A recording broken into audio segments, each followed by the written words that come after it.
नाही, प्रश्नच नाही. दोघांनी नाही म्हटल्यानंतर ती दरवाढ आत्ताच्या आता मागे घेतली पाहिजेत आणि मंत्र्यांनी तसे निर्देश दिले पाहिजेत, आदेश काढले पाहिजेत की दरवाढ आम्ही केलेली नाही. त्यांनी तर मान्यच केलाय.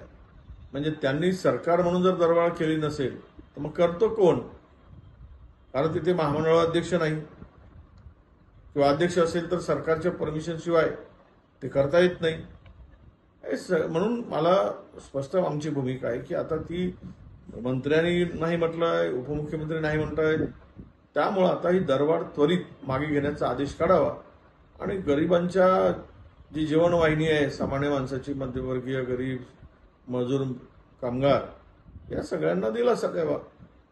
नेमका या खात्याचं वाली कोण आणि खातं कोण चालवतं? उपमुख्यमंत्र्यांना माहीत नाही, मंत्र्यांना भाडेवाढ माहीत नाही, मग भाडेवाढ केली कोणी? आणि काय म्हणजे मला वाटतं की ही सगळी खाती अधिकारी चालवतात आणि मंत्री घरी बसून आदेश करतात, असा त्याचा अर्थ होतो काय? म्हणजे हा सगळा सरकारमध्ये चाललेला मला वाटतं हा पोरखेळच आहे. आणि ही गंमत जम्मत जी असते तशी गंमत जम्मत सरकारमध्ये चालली की काय असं आता वाटायला लागलं. कुठल्याही प्रकारचं गांभीर्य नाही. आणि जर हा निर्णय अधिकाऱ्यांनी घेतला असेल तर मग त्या अधिकाऱ्यावर कोण कारवाई करेल? ते कारवाईसाठी पात्र नाहीत का? मग मंत्री करणार का त्यांच्यावर कारवाई?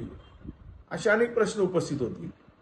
म्हणून मला वाटतं की अंगलट आलं की मी नाही म्हणायचं, चांगलं झालं की श्रेय घ्यायचं, अशी दुपट्टे भूमिकेतून हे सरकारचं एकूण कामकाज सुरू आहे असं माझं मत आहे.